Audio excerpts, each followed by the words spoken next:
दोस्तों, पॉजिटिव सोच क्यों जरूरी है? हमें हमेशा सकारात्मक क्यों रहना चाहिए? हमें हमेशा सकारात्मक रहना चाहिए। यह बात आपने काफी बार सुना होगा, लेकिन यह बात हमारे जीवन में किस हद तक सही है? चलिए इसे जानते हैं एक छोटी सी कहानी के माध्यम से। दोस्तों, यदि आप इस कहानी के अंत तक बने रहते हैं और इस कहानी को अच्छे से समझ पाते हैं, तो मैं आपको यकीन दिलाता हूँ कि आपके सोच में काफी हद तक परिवर्तन आपको देखने को मिलेगा। और इस कहानी का शीर्षक है पॉजिटिव सोच। तो चलिए शुरू करते हैं। यह कहानी एक ऐसे इंसान की है जो ऑफिस में जॉब करता था। वह अपनी जिंदगी को लेकर हमेशा फ्रस्ट्रेटेड रहता, हमेशा परेशान रहता, चेहरे पर मायूसी छाई रहती थी और ऑफिस के कामों की वजह से मन में भरे गुस्से को वह घर आकर अपने बच्चों पर उतारता था। जब भी किसी दोस्त का कॉल आता तो वह कॉल कट कर देता। जब भी किसी रिश्तेदारों का फोन आता तो वह गुस्से में उनसे बात करता और वह सोचता कि मेरी जिंदगी में अब कुछ नहीं बचा है, मैं बस यूं ही जी रहा हूँ। एक दिन वह व्यक्ति ऐसे ही अपने घर में बैठा हुआ था।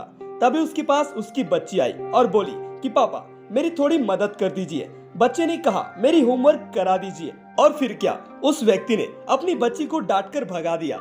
लेकिन थोड़ी देर बाद जब उस इंसान का गुस्सा कम हुआ, उसका मन शांत हुआ, तो उसके मन में ख्याल आया कि बच्ची की मदद करनी चाहिए। उसे किस चीज में परेशानी आ रही है, उसे होमवर्क कराना चाहिए। तभी वह अपनी बच्ची के कमरे में जाकर देखा तो बच्ची सो चुकी थी। बच्ची ने अपने होमवर्क की कॉपी को अपने चेहरे पर रखकर ही सो गई थी। और तभी उस व्यक्ति को लगा कि बच्चे के चेहरे से वह कॉपी हटा देता हूँ ताकि बच्ची अच्छे से सो सके।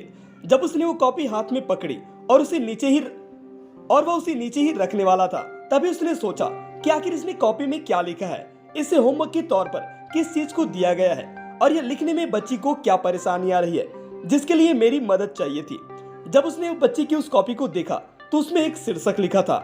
शीर्षक का नाम था, वह काम जो हमें शुरू में अच्छे नहीं लगते लेकिन हमें धीरे धीरे अच्छे लगने लगते हैं। और इसी शीर्षक पर उस बच्ची को निबंध लिखनी थी जो उसका होमवर्क था। बच्चे ने पहले ही उस शीर्षक में एक पैराग्राफ लिख लिया था। उसने सोचा कि चलो ये पैराग्राफ पढ़ा जाए कि आखिर बच्ची ने लिखा क्या है। बच्ची ने पहले ही लाइन में लिखा था कि भला हो उन परीक्षाओं का जो शुरू में तो आते हैं लेकिन उसके बाद समर वेकेशन भी आ जाती है। थैंक यू सो मच उन कड़वी दवाइयों का जो हमें शुरू में तो अच्छी नहीं लगती लेकिन हम बाद में उन्हीं की वजह से सेहतमंद और अच्छे हो पाते हैं। थैंक यू सो मच उन सुबह बजने वाली अलार्म घड़ियों का जो शुरू में तो शोर अच्छी नहीं लगती लेकिन उठने के बाद हम जान पाते हैं कि हम जिंदा हैं।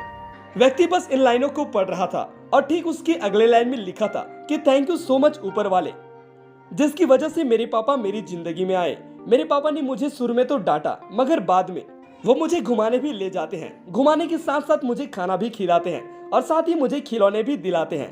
थैंक यू सो मच, आपने मेरे पापा को मेरी जिंदगी में भेजा। मेरे पापा मेरे पास है क्योंकि मेरे दोस्त निधि के तो पापा ही नहीं है।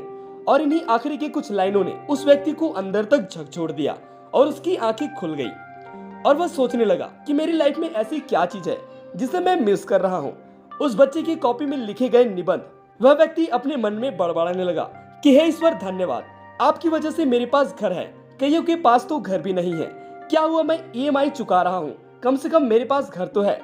आपका शुक्र है ऊपर वाले, मेरे पास परिवार है लेकिन कई लोगों के पास तो परिवार ही नहीं है, वो जिंदगी भर अकेले रह जाते हैं। धन्यवाद ऊपर वाले कि आपकी वजह से मेरे पास ऑफिस है, ऑफिस में काम है। क्या हुआ, थोड़ा प्रेशर रहता है तो काम तो है ना। और फिर क्या, बच्चे की कॉपी में लिखे उस निबंध के कुछ ही लाइनों ने जीवन की असली महत्व बता दिए कि हम उन चीजों पर ध्यान नहीं देते, हम उसे समझ नहीं पाते जो हमारे पास है, बल्कि इसके विपरीत हम उन चीजों की कमी महसूस करते हैं जो हमारे पास नहीं है। तो दोस्तों, इस कहानी से हमें क्या शिक्षा मिलती है? इस कहानी से हमें शिक्षा मिलती है, इस कहानी से हम सीखते हैं कि हमें अपनी जिंदगी के हमेशा सकारात्मक पहलू को देखना चाहिए, यानी कि हमेशा पॉजिटिव साइड को देखना चाहिए और जो भी चीजें हमारे पास मौजूद है उसकी वैल्यू समझे, उसकी कीमत को जाने।